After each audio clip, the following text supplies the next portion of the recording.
Ano po ba ang mga ibig sabihin na buong buhay natin ibinibigay natin sa Panginoon? Isa sa mga dapat ibinibigay sa Panginoon yung ating attitude. Hindi lang yung mga material things, hindi lang yung physical service and presence, but our attitudes. Christians are to be like Christ. And when we surrender our worldly attitudes to the Lord, the more and more that Jesus can live in us, and the more and more that His reality, His truth, can be applied in our daily life. At nagiging totoo na siya nga ay Lord. Anong attitude ang nais natin surrender sa Panginoon? Isa dyan po yung ating attitude toward our enemies, tungkol sa ating mga kalaban o mga iniisip nating mga kalaban natin. Ang ating pag-aaral ngayon, a Christian loves his enemies. Heavenly Father, we pray that you may be our speaker. We have gathered not to hear a human voice, but your voice. And we pray, Father, that you may speak loudly, clearly, powerfully to us. That our hearts may become fertile ground on which your words may be planted. That they will take root, they will bear fruits, and that your goodness, O Lord, may be seen in us. So speak to us, Father. We ask you to be our speaker. Use your servant as your footstool. Use your servant as a channel of your blessings, but let all good things and let all the words come from your heart, O Father.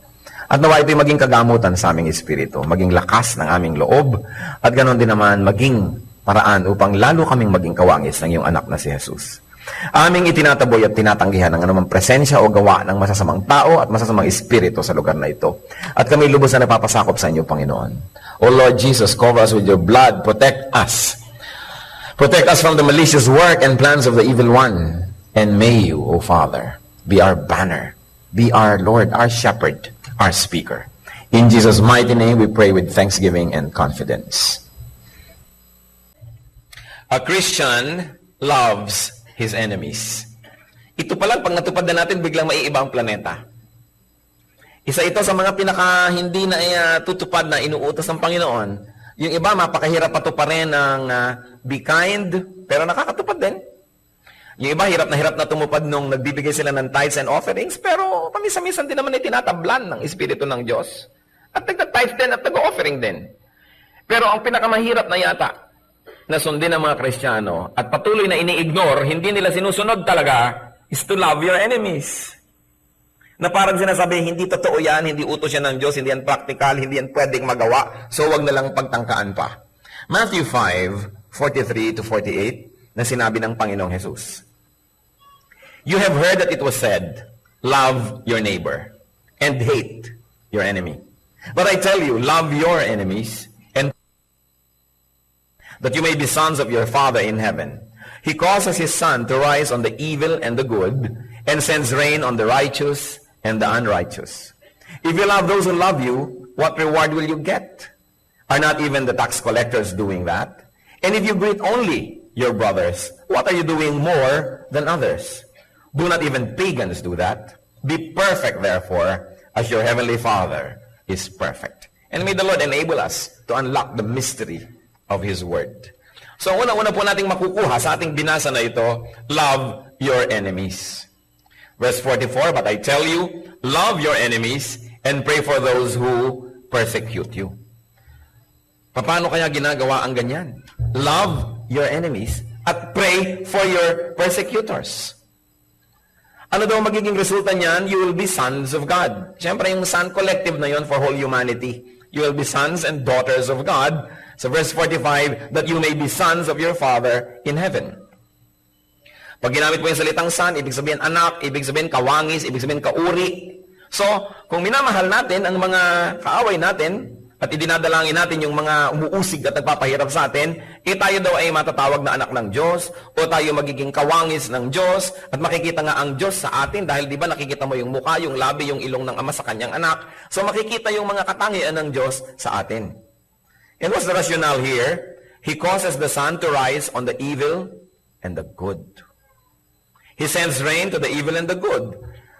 Sabing ganon, ang Panginoong Diyos, kung umuulan, nagpapaulan siya, and of course, rain is equated with blessing, lalo't kayo nagtatanim ng halaman. Pag umuulan, hindi lang naman doon sa lote at mga garden ng mga godly umuulan, at tapos sa saan godly, wala nang ulan. Umuulan din doon. At pagka sumisikat ang araw, hindi naman doon lang sa mga makadiyos may araw at madilim doon sa mga hindi makadiyos. So ano pong ibig sabihin? Ang Diyos ay mabuti sa lahat. Kaya tayo ng mga anak niya na dapat maging katulad niya, mabuti rin tayo sa lahat. So hindi lang tayo mabuti sa mabuti rin tayo sa hindi mabuti sa atin. Hindi lang natin iniibig yung kaibig-ibig, iniibig din natin yung mga kasuklam-suklam. At ang sinabi dyan, if you love those who love you, what reward will you merit? If you greet only those who greet you, What are you doing above the others? You are just like a pagan. Sabi, huwag mo nga ipagmalaki sa Diyos na minamahal mo yung nagmamahal sa iyo. Sabi, kahit mga taong walang Diyos, hindi kumikilala sa Diyos, mapagmahal din doon sa mga nagmamahal sa kanila. At kahit mga taong hindi kumikilala sa salita ng Diyos, binabati din nila yung mga bumabati sa kanila. Sabi, dahil kayo'y anak ng Diyos, dapat nalalampasan nyo ang ginagawa ng mga ordinaryong tao dyan na hindi naman nagba-Bible study, hindi naman nagwo-worship, hindi naman tumanggap kay Kristo bilang Panginoon at tagapagligtas. So, kung tayo may mga pinagtatampuhan, dapat kinakausap natin. Kasi kung hindi natin kinakausap, tulad din lang tayo ng mga tao na hindi kumikilala sa Diyos. Dahil ganun din sila, pag nagtatampo, hindi din nila kinakausap. Anong pinagkaiba? So sinasabi dito, iba ang lifestyle, iba ang paningin, iba ang pananalig, iba ang pamamaraan ng mga tunay na anak ng Diyos. Kung madaling magalit yung kapitbahay mo na hindi naman nagbabasa ng Bible, ikaw din madaling magalit, anong pinagkaiba? Wala tayong madadala sa Panginoon dahil sasabihin nila, magkapareho lang tayo, bakit pa ako dadalhin dyan para maging katulad mo lang, magkamukha na nga tayo ngayon. Kung sana nakikita ko na mas iba ka, mas asenso ka, yung hindi ko kayang gawin, nagagawa mo, hindi ko kayang patawarin, napapatawad mo, yung hindi ko kayang kausapin, kinakausap mo, baka maniwala ako na may kapangyarihan nga yung Biblia na yan at meron ng tunay na Diyos sa iyong puso. At ang sinabi doon, be perfect like God. Of course, in the context of being loving. One of the definitions of God's perfection is that He is loving to those who are unlovable. Kaya makikita din natin dyan na kung tayo daw ay umiibig sa mga hindi kaibig-ibig, para tayong Diyos. Yung perfection na pinag-uusapan dito, hindi 100% moral uprightness. But one of the facets of God's perfection here is amplified as loving the unlovable. Therefore, if you love the unlovable, you are perfect like God in that aspect. Luke 6:27, but I tell you who hear me, love your enemies, do good to those who hate you. And Luke 6:31-34, do to others as you would have them do to you. This is active, ha? Yung mga iba po, do not do unto others what you do not want them to do unto you. So, ibig sabihin, wala kang gagawin, tahimik ka lang doon, huwag mo silang gawa ng masama, nang ayaw mong gawin din nila sa'yo. But Christian concept is not passive, it is active. Sabi, gawin mo sa iba yung gusto mong gawin nila sa'yo, hindi yung huwag mong gawin sa kanila, yung ayaw mong gawin nila sa'yo. Kasi kung lahat susunod ng huwag mong gawin, walang gagawin lahat ng tao, wala ring nangyari. Pero ang sinasabi, more than not doing anything evil, do something good. If you love those who love you, what credit is that to you? Even sinners love those who love them. And if you do good to those who are good to you, what credit is that to you? Even sinners do that. And if you lend to those from whom you expect repayment, what credit is that to you? Even sinners lend to sinners, expecting to be paid in full. So ano po ang mga nadagdag na mga katuroan sa ating mga binasa, aside from mga inulit na love your enemy, nadagdag, do good to those who hate you. May dinagdag pa, bless those who curse you. May nagmura sa'yo, ang sagot mo, God bless you. Pero hindi yung God bless yung nang iinis. Yung talagang, taos puso. May mga nagsasabi ng masasama tungkol sa atin, ipinamamalitaan ko ano-anong mga kasamaan tungkol sa atin, tapos tayo naman, ipinamamalita natin sa iba ang mga kabutihan niya. Pag may nakarating sa kanyang, alam mo ba, yung taong topic ng usapan nyo, topic ka rin niya. ano nga sinasabi niya? Ang buti mo daw. Ang bait-bait mo raw. Ikaw daw ay merong potential na ganito, talented ka raw. Ano kaya ang magiging epekto sa tao na nagsasalita ng mga masama laban sa inyo, na mabalitaan niya, nagsasalita pala kayo ng mabuti tungkol sa kanya? Subukan natin ito. Kasi sabi, bless those who persecute you, who curse you. Gano po sa atin, mga kapatid, ang nasubukan na ito at napapatunayan that it really works? Many of us who are not able to prove that this is really true because we don't even try. Ang nangyayari sa atin, nakakapanaig yung human nature na pag kami narinig kang masakit na salita tungkol sa iyo, galing sa iba, ang ganti natin masakit din. Kaya hindi matapos-tapos yung mga sakitan na yan. Kaya nga sabi ni Karen Carpenter, can't we stop hurting each other, tearing each other apart? Kaya kailangan tumigil at baguhin yung cycle ng gagawa ko ng masama, susuklian mo ko ng masama, susuklian uli kita, susukli ka rin, di na matapos-tapos yan. Di mo ako kinausap, di kita kakausapin. So, hindi kita kinausap, hindi mo rin ako kinausap, humaba na ng humaba. Hindi bagay sa mga anak ng Diyos. Yung mga matatagal na mga di pag-uusap, mga tampu-tampuhan, hindi bagay. Kahit nga sa mga hindi anak ng Diyos, di yan bagay eh. Sa mga anak pa ng Diyos. So, bless those who curse you. And then treat people the way you like to be treated. Sabi, do to others as you would have them do to you. In other words, treat people as you would like to be treated by others, and very especially, treat people as you would like to be treated by God. How do you like to be treated?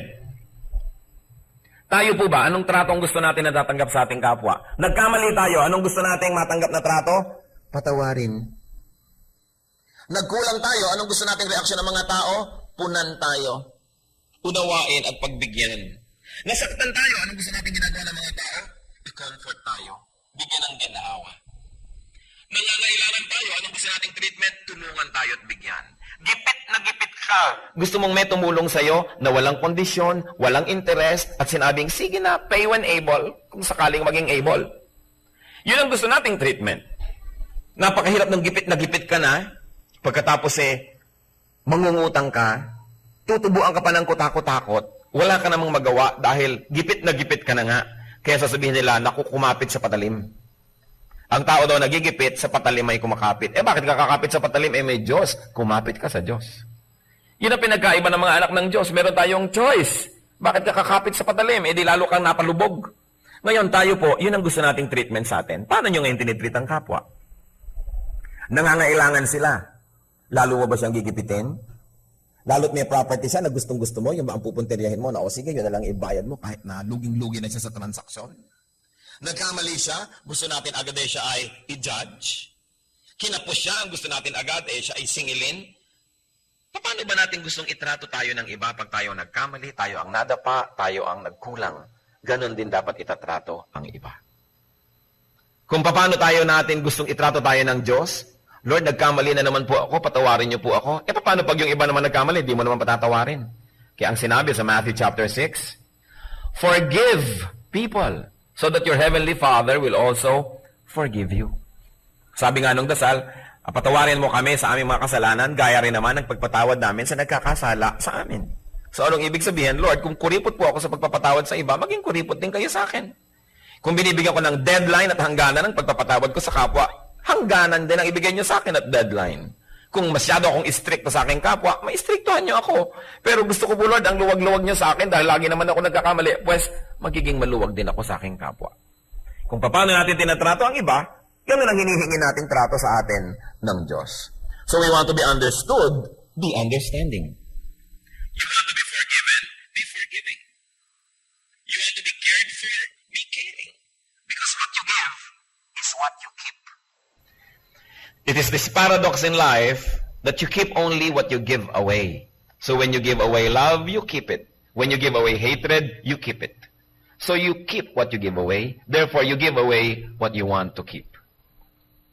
Tayo nga kalaban ng Diyos sa ating kasalanan, sa ating patuloy na katigasan ng ulot, mga pagkakamali at pagkukulang. Ang totoo ay kalaban tayo ng perfection ng Diyos. Pero ganun pa man, minahal tayo at patuloy na minamahal. Matthew 6:14-15.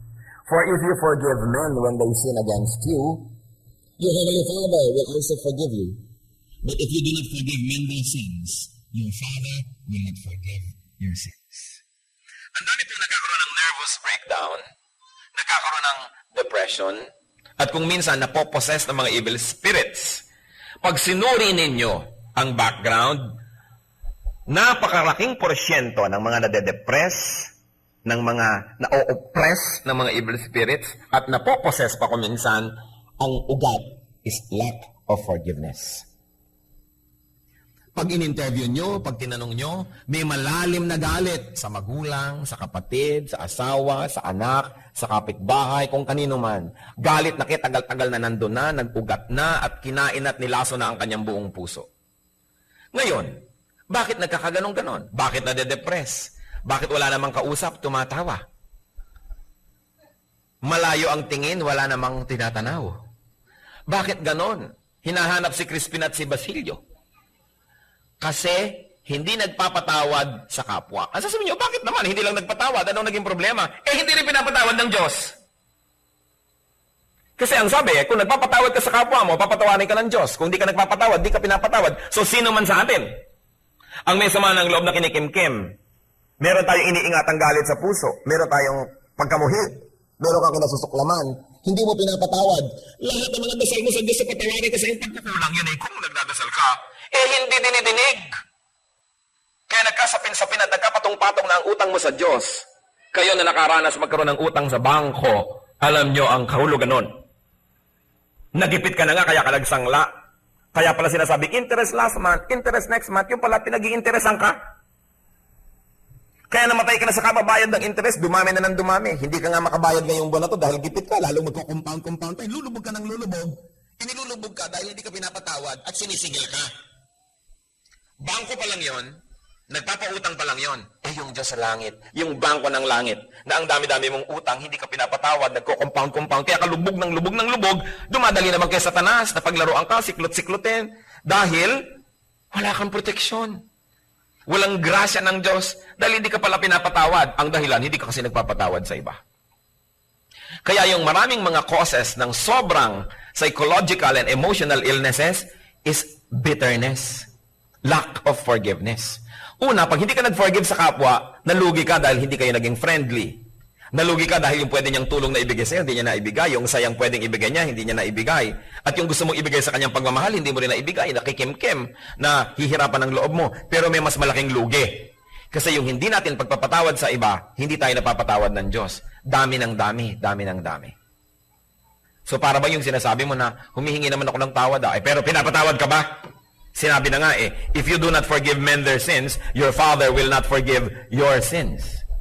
Lumalaki lang lalo ang utang, parang naisubukan nyo, may utang kayo sa bangko, ang laki-laki na, kahit maghulog kayo ng konti, tapos hindi nyo na ituloy-tuloy, wala, kinain lang nung dating utang nyo yung naihulog nyo, na wala rin. Gaano karami ang utang natin sa Diyos?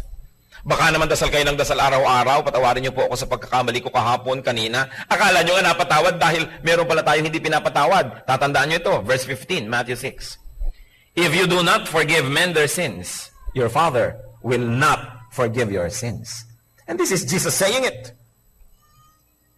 Kaya mahalaga, magpatawad tayo dahil tayo'y banal. At kung hindi naman tayo talaga ganun kabanal, magpatawad tayo dahil tayo'y wise. Dahil kung hindi tayo nagpapatawad, we burn the bridge over which we too must pass.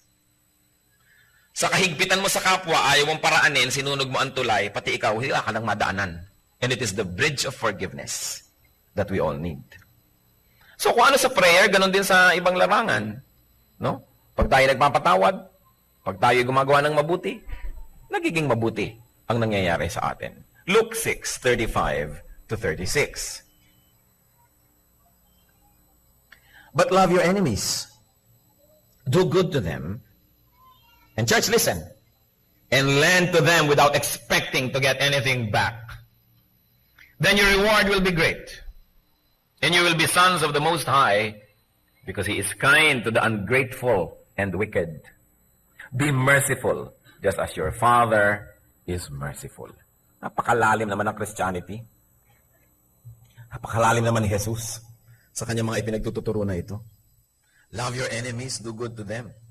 Pahiramin daw ng walang inaasahang bayad yung mga nangangailangan na mga kaaway.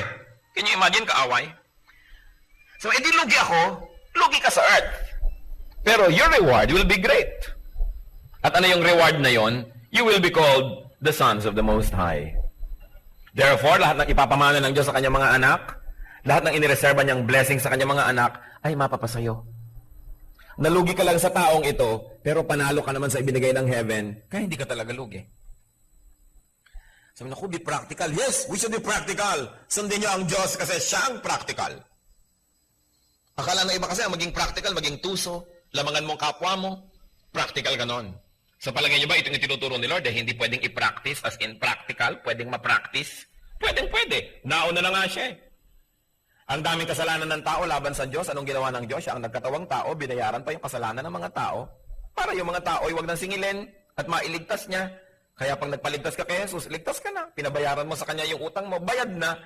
Practical. It can be done, it can be practiced. Why? Because God is merciful. Mahabagin. God is just. But God is merciful as well. Kaya sabi kayo, para matawag ng mga anak ng Diyos, dapat kayo mahabagin. Kasi ang ama nyo ay mahabagin.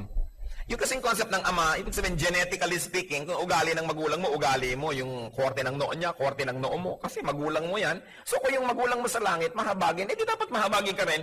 At pag nagiging mahabagin ka na, nagbibigay ka sa hindi makakapagbayad, natatawag na, oo nga, anak nga yan ng Diyos. Kasi nga ang Diyos nagbigay sa mga tao na kahit ano naman ang gawin ng tao, di rin niya kayang magbayad. Kung tayo nagbibigay lang sa nagbabayad, di ganon din ang gagawin ng Diyos sa atin. Di hindi tayo bibigyan kasi hindi naman natin kaya magbayad. Alam niyo kung bakit marami mga tao ay napakahigpit ng buhay, parang sikip-sikip ng mundo? Kasi ang sikip din naglatang higpit sa iba. Bakit lagi nalang kapos? Kasi wala nang ginawa nga, kundi wise na lang yung kapwa, lamangan ng lamangan. Ang ending, wala rin.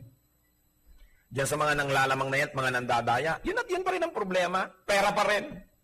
Hindi naman nagiging solusyon.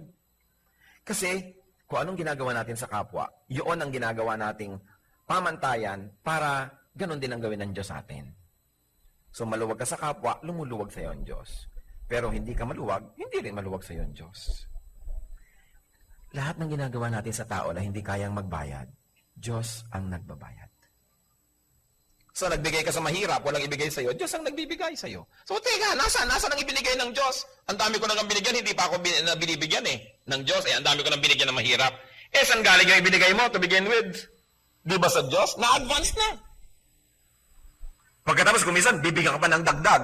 Sabi mo, ay, bumalik. Pero kahit na hindi bumalik, saan ba galing yung ibinigay nyo? Di ba sa Diyos na nga galing yun? Sabi nga sa Bible, you were not born with anything and you cannot take anything out of this world. So everything that we think we have is really from God. So nagbigay ka na, hindi bumalik, hindi para sa iyo yun. Kaya inabot sa iyo ng Diyos para iabot mo sa iba. Kasi ang Diyos naman marunong ng arithmetic, alangan namang hindi. At ang Diyos, ayaw niyang may utang siya sa tao. Di ba sinasabi niya, tulungan niyo yung mahihirap, tulungan niyo yung mga mahina, yung mga hindi kaya magbigay. Di nagbigay ngayon tayo. Di inaari ngayon ng Diyos na utang niya yun kasi siyang may utos Di ba kung meron may nagsabi sa atin, pautangin mo yan, pautangin mo yan. Ikaw na ngayon ang may utang doon sa sinabihan mo kasi sinunod ka Kaya ganyan yung mga garantor. Sige, bigyan mo yan, ako mag-guarantee. Hindi ka binayaran, si garantor ang magbabayad. So si Lord, sinasabi niya, bigyan mo yan, bigyan mo yan, bigyan mo yan. Siya yung garantor.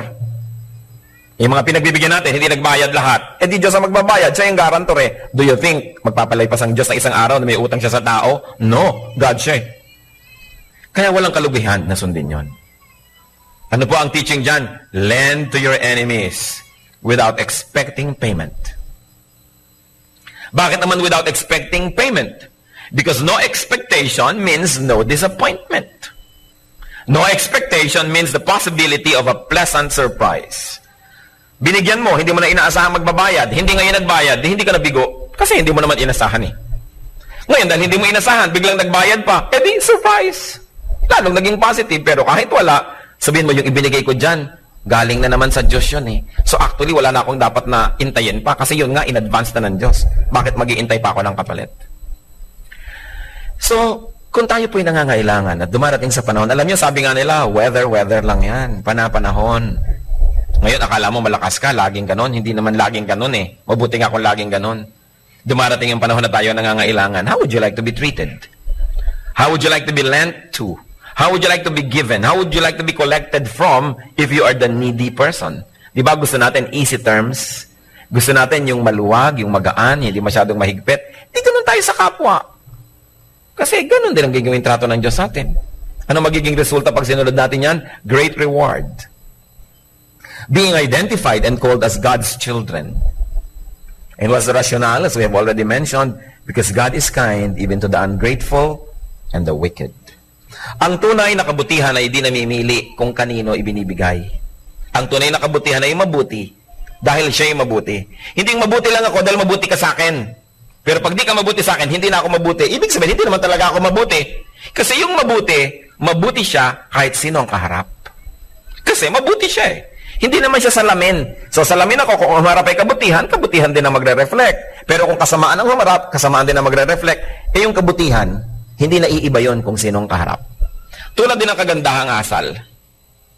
Hindi ang ganda-ganda ng mga asal mo pagka ang kaharap mo amo, pero pagka ang kaharap mo na, yung ikaw na ang amo, wala ka ng asal na maganda. Ibig sabihin, hindi talaga maganda yung asal mo. Namimili.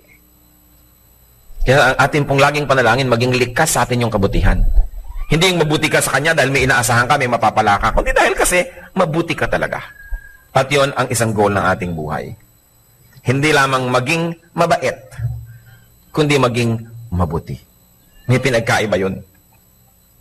So Christ and Christian teaching does not only repair, but more than that, recreates the person. Pag sinabi, love your enemy, sobrang revolutionary na ideya yan.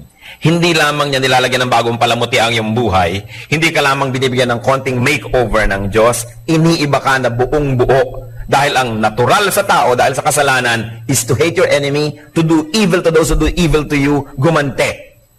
Pero ang sinasabi ng Diyos, maging iba kayo, kasi hindi kayo mga taga-sanlibutan, kayo yung mga anak ng Diyos.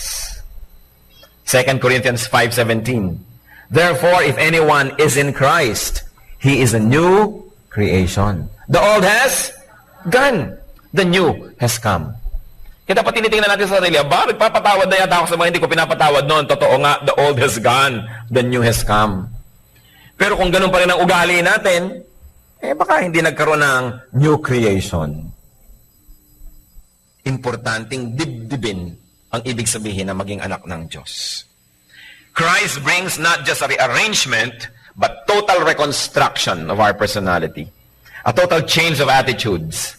A total change of lifestyle. A one-half Christian is a one-whole nonsense. Dapat buo. Hindi ka prakapraso. Buo.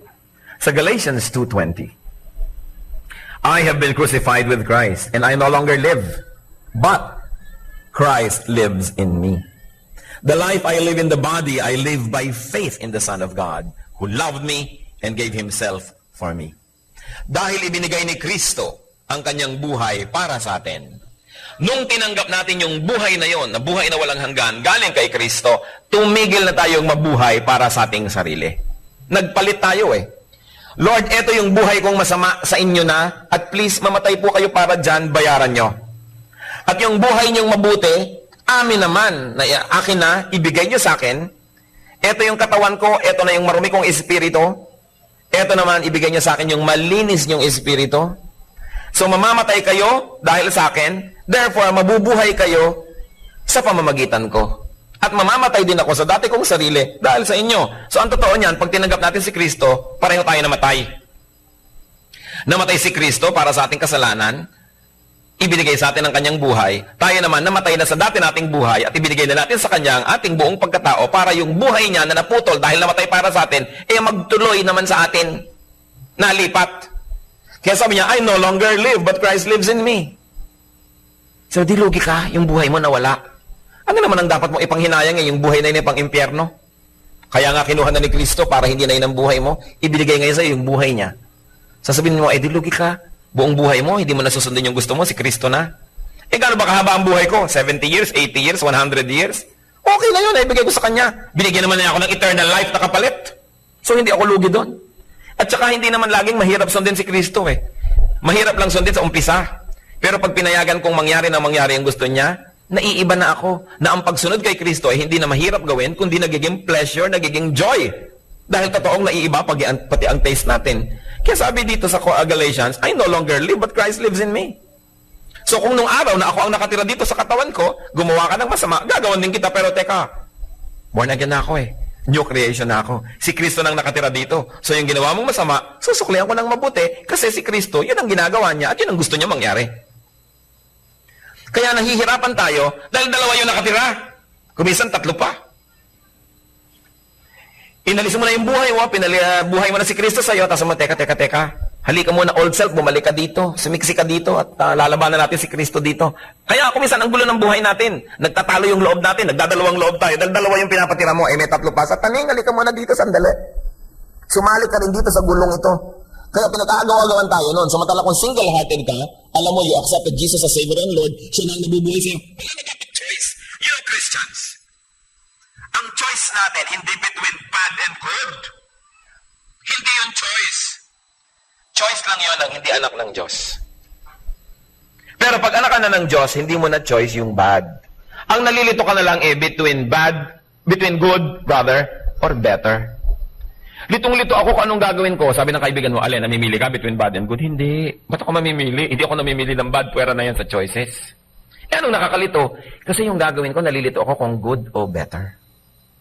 O good, better, or best. Doon lamang namimili ang anak ng Diyos. Hindi kasali yung bad sa choices. So, ginawan ako ng masama nito. Hinagisan ako ng granada. Ano kaya ang ipapadala ko sa kanya? Tinapay? Tinapay na may palaman? O tinapay na may palaman at kasamang juice? Litong-lito ako. Kung good, better, o best. Dapat ganun ang choice natin. Kahit alin kasing piliin mo, hindi ka pa rin nagkasala. Hindi yung, ano kaya ang pipiliin ko, asawa ko o yung iba. Hindi ganun din iisip ng Kristiyano. Diba? Yun na yun. Gagawa ko kaya ng masama o mabuti. Hindi pang Kristiyano ang ganung pag-iisip. Sinabi na nga, I have been crucified with Christ. I no longer live. Di ba may pelikula dating, Alice doesn't live here anymore. So pag may kakatok sa pinto mo, si Satanas, sabi, huy, kaibigan, ang pangalan mo halimbawa Christy. Christy, halika na, gawin na natin yung dati natin gawin. Sasabihin mo, Christy doesn't live here anymore. Si Kristo na nakatira dito, kaya umalis ka dyan. No? Pero hindi, tayo po kuminsan na nagsasign doon sa pinto. Satan, welcome. Let's revive the good old days. Eh, paano yan? Si Kristo nasa iyo na, papalisin muna natin. Magko-confess na lang tayo bukas. Kaya magulo. Dapat isa lang, hindi dalawa. Luke 2:14. Anong sabi ng mga anghel nung ipinanganak si Jesus? Glory to God in the highest, and on earth, peace to men, on whom His favor rests. Peace talaga ang kailangan natin. Maraming levels, maraming anyo ng peace. But one way to peace can be achieved is by loving one's enemies. This is God's way with men. Love your enemies. Kaya yung mga mag-asawa, dapat magmahalan ng lubos. Sige, bakit anong kinalaman ng mag-asawa? Di ba ang utos, love your wife.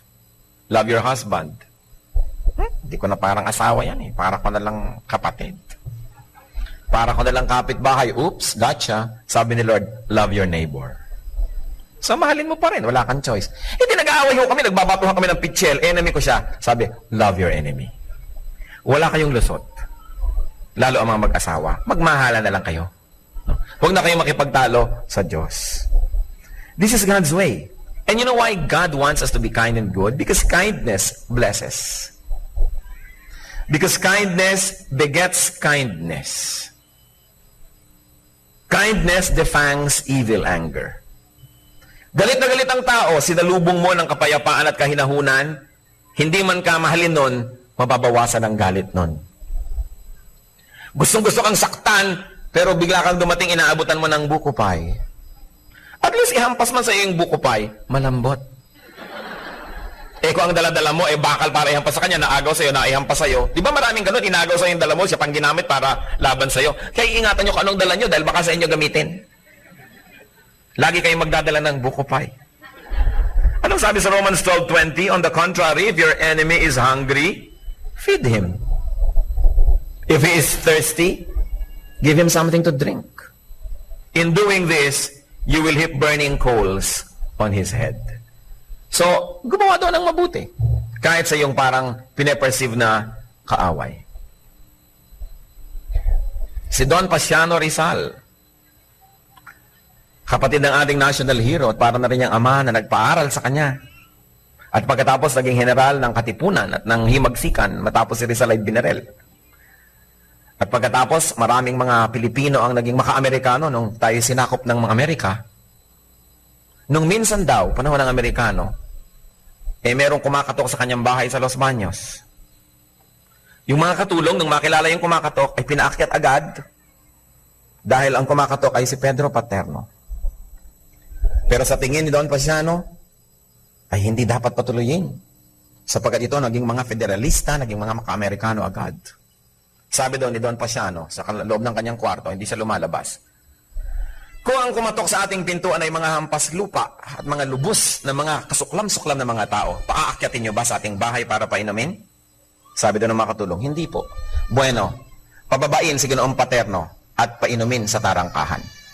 Ganon daw ang ginawa. Kasi perceive niya nakaaway ng bayan eh. Pero, pinainom pa rin. Hindi na lang doon sa honored place sa kanyang sala. Sabi, if your enemy is hungry, feed him. If he is thirsty, give him something to drink. Siyempre, hindi naman gospel truth yung ginawa ni Don Pasiano Rizal. Ang sinasabi lang natin, nagpainom pa rin. Meron pa siyang basic na pagkatao. Hindi niya tinatao yung dumating, hindi na rin siya magpapakatao. Nagpakatao, wala na lang nung mga dagdag na mga nice things. Ang sinasabi, love your enemy. But this is the most blatantly broken command, probably.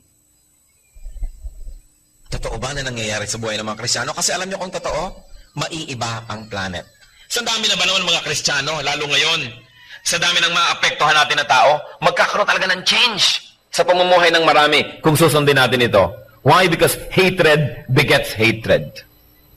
Love begets love. And at least, love weakens hatred or love weakens the enemy. Kung maibigin ka, kung hindi man maging maibigin ang iyong kalaban, at least mababawasan siya ng pagkamuhi at galit. Dahil hindi ka naman kagalit-galit eh. Kaya, ang mahalaga, love. Because love can conquer. Ano po ang sabi sa Proverbs 15, verse 1? A gentle answer turns away wrath, but a harsh word stirs up anger. A gentle answer turns away wrath. Merong tao galit na galit. So, ikaw talaga, bakit yan yung ginawa mo? Hindi mo na alam. Oo nga eh, kasi hindi ako marunong. Pasensya ka na. Eh, di biglang tatahimik yun. Alam ka naman magpatuloy pa eh, ang gentle-gentle na nga na yun sagot. Kaya kung minsan eh, may mga ginang, mga pasapasa, pastor. Napakasama po ng aking asawa. Pinagbubugbog po ako. Ibig mo sabihin, sister, nakaupo ka, tahimik na tahimik. Nakatingin ka sa mga ulap. Bigla siyang lumapit at pinagsasampi ka kanya. Pagka ganon, dadali natin siya sa Mandaluyong. O baka naman, sumasagot ka. Eh, konti po. Wala namang babae nagsabing, takalakot, tinalaka ko ng tinalakan. Konti ho, sumasagot lang po. Ganyang kabanayad, tulad ng pagsasabi mo sa akin ngayon. Kasi kung ganyang kabanayad at sinaktan ka pa niya, ay may sira siya. Pero kadalas kasi, tumahimik ka, hindi ako natahimik. Tumahimik ka, hindi ako natahimik. Kaya nagkakagulo. Ipasahin, tumahimik ka! Etong kape. Ewan ko naman kung bigla ka pa niya saktan. Talagang baliw na yon. Sabi sa Bible, a gentle answer turns away wrath. Ngayon, hindi naman natin justify yung mga nananakit, ha? Siyempre, no. Ang ibig lang natin sabihin, kung minsan, nasasakatan din tayo. Dahil bagamat siya ang unang gumawa ng mali, eh yung sagot natin ay mali na rin, pareho na lang kayong mali, kaya nagkakaganon. May gumawa ng mali, may pasok na mali, ang sagot nyo tama. Paano pa siya magkakalakas ang loob na gumawa ng pangalawang mali? Hindi siya makaka-second base. Kasi parang tennis yung galit. Nag-serve, hindi mo pinalo ang bola pabalik, di walang laro. Nag-serve ulit, hindi na naman bumalik ang bola, ang tawag na doon, love.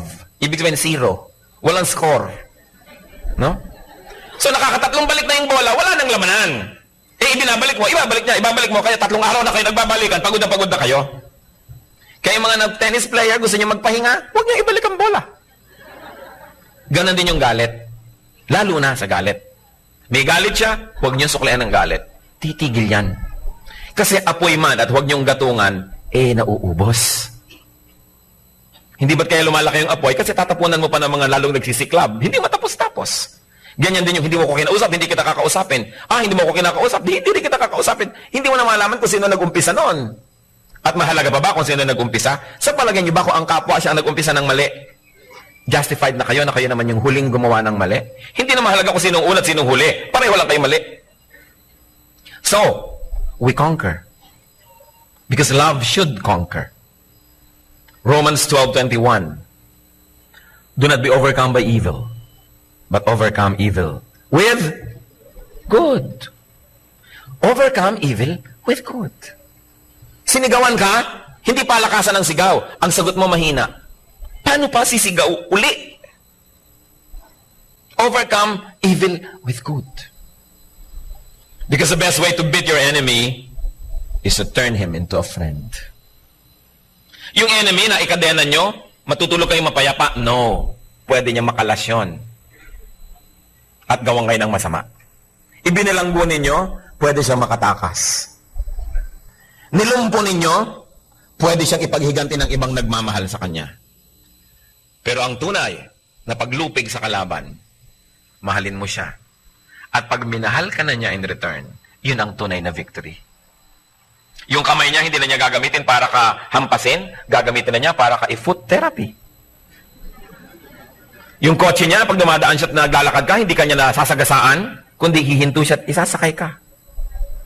Yung mga resources niya, hindi niya gagamitin para gawan ka ng masama, kundi ipangtutulong sa'yo. It is really love that wins. And the best way to beat your enemy is to turn him into a friend.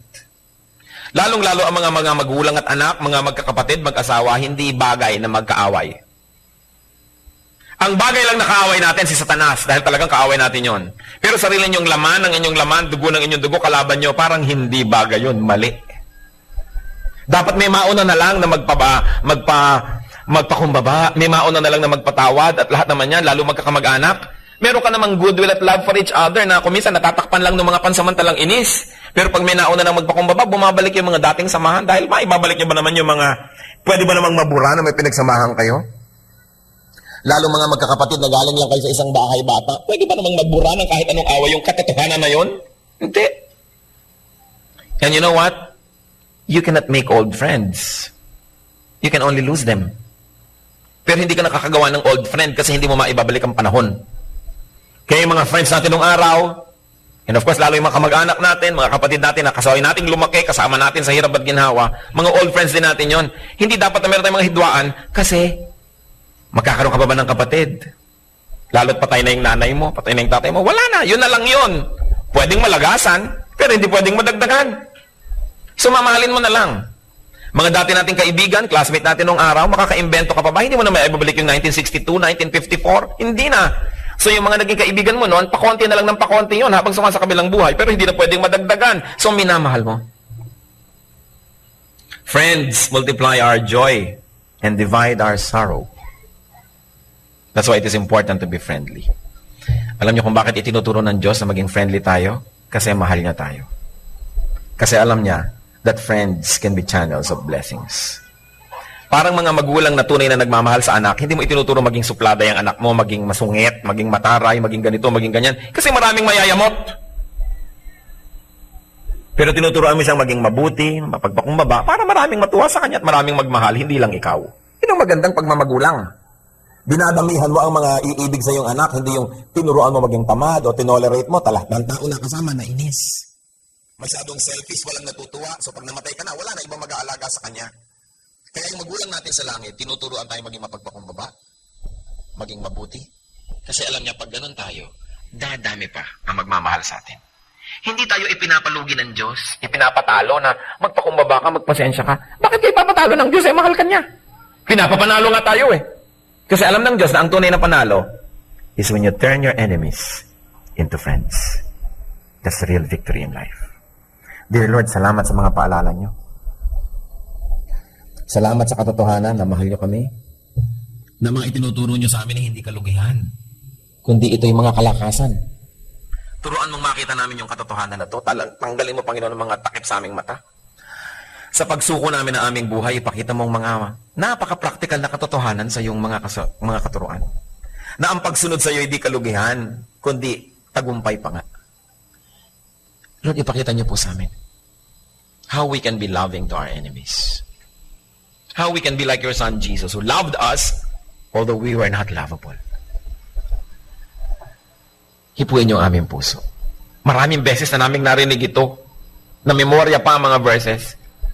Pero tingnan niyo, Lord, kung totoo at nangyayari sa aming buhay o hanggang salita na lang ba ito. Bigyan niyo po kami ng kapangyarihan ninyo. Pinasasakop namin sa iyo ang aming puso.